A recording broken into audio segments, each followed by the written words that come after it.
जय श्री राम मेरे किसान भाइयों।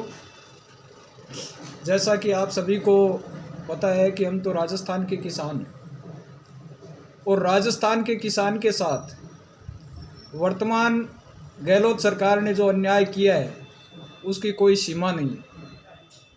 और एक ऐसी सरकार जिसने किसानों के आंदोलन को कोरोना के नाम पर कुचल दिया,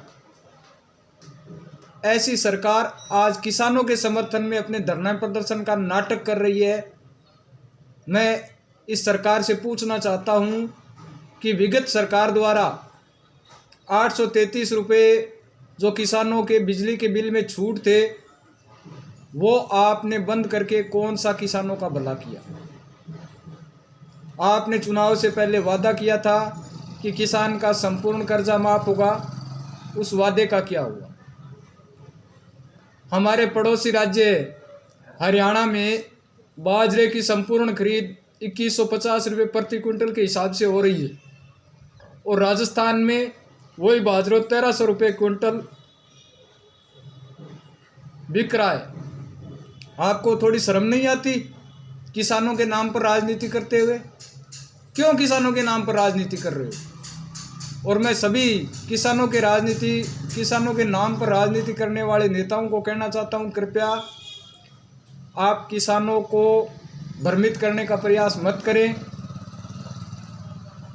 आप लोग दिल्ली को घेरे हुए हो, आप पूरे देश का प्रतिनिधित्व नहीं करते। किसान को अपना माल कहीं भी बेचने की जो छूट वर्तमान बिल सुधार में दी गई है उसका हम समर्थन करते हैं। अब रही बात, आप देश को परेशान करते हो, सरकार को परेशान करते हो और जनता द्वारा चुनी गई सरकार को आप अपना दुश्मन मान करके जिस प्रकार का व्यवहार कर रहे हो वो संपूर्ण देश देख रहा है। सरकार से आपकी 8 दौर की वार्ता हो चुकी है, हम गति से देख रहे हैं। आप सरकार के साथ किसी भी मुद्दे पर बात करने के मूड में नहीं हो, आप सिर्फ अपनी राजनीतिक रोटियां सेकने चाहते हो। सरकार आपसे कहती है क्लोज वाइज आप हमसे चर्चा करें, अगर बिलों में कोई गड़बड़ी है तो हम उसको सुधार कर सकते हैं। आप कहते हो बिल रद्द करो। क्यों करें बिल रद्द? किस आधार पे बिल रद्द किए जाए? हाँ, बिल में कोई गड़बड़ी है तो उसको सुधार करें, उस पर आप चर्चा नहीं करने चाहते क्योंकि चर्चा करने से आपकी पोल खुल जाएगी। आपके खालिस्तानी समर्थक, आपके सीए विरोधी, आपके कांग्रेसी, आपके कम्युनिस्ट नाराज हो जाएंगे। ऐसी हरकतें इस देश के किसान कभी सहन नहीं करेंगे।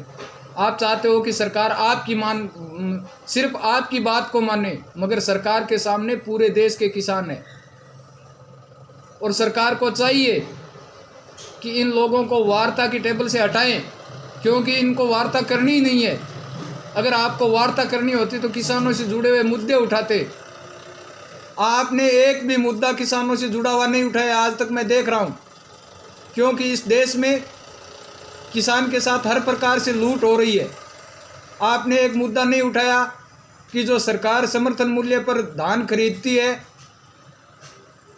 उसका मूल्यांतर किसान के खाते में सीधा आना चाहिए। आपने ये मुद्दा नहीं उठाया। किसान की पिकअप, किसान की कैंपर, किसान का ट्रैक्टर का टोल लगता है, आपने ये मुद्दा सरकार के साथ नहीं उठाया क्योंकि आपको किसान के मुद्दों से कोई लेना देना नहीं है, आपको सिर्फ राजनीति करनी है। आपसे हाथ जोड़कर फिर रिक्वेस्ट है कि किसानों के नाम पर राजनीति ना करें और किसानों के मुद्दे उठाएं और बिलों में जो भी गड़बड़ी दिखाई दे उन पर सुधार करवाएं। हम आपके साथ हैं। मगर ये आप लाल फीताशाही जो करना चाहते हो ना, जो सरकार को ब्लैकमेल करना चाहते हो, मुट्ठी भर किसानों को लेकर दिल्ली को घेर कर, ये कम्युनिस्ट कुत्ते, खालिस्तानी समर्थक, ये सारे के सारे मिलकर जिस प्रकार का व्यवहार कर रहे हो और किसानों के नाम पर ये जो गुंडागर्दी कर रहे हो ना सड़क पर, ये माफ़ नहीं करेंगे। आप ये मत भूलो कि बहुत से किसान आपको देख रहे हैं। अगर आपकी अति हुई तो हम आपको आपके ऊपर से घेर लेंगे। आपकी औकात नहीं है इन बिलों को रद्द करवाने की। हम दावे के साथ कहते हैं आप ये बिल नहीं रद्द करवा सकते। हाँ, बिलों में सुधार करवाइए और राजनीतिकरण बंद कीजिए। किसानों का राजनीतिक शोषण बंद कीजिए और किसानों के नाम पर राजनीतिक गोटियां फिट करना बंद कीजिए।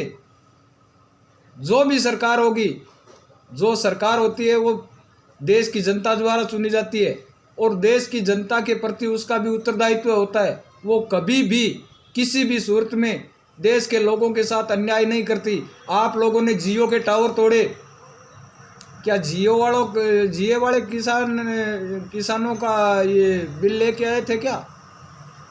आपका उद्देश्य है स्वदेशी कंपनियों को बर्बाद करना, अपने आका चीन को खुश करना। ये देश स्पष्ट देख रहा है। आपकी जो गंदी मानसिकता है वो देश के सामने आ चुकी है और थोड़ी बहुत रही है वो और आ जाएगी। आपका जो नंगापन है वो देश के लोग देख रहे हैं।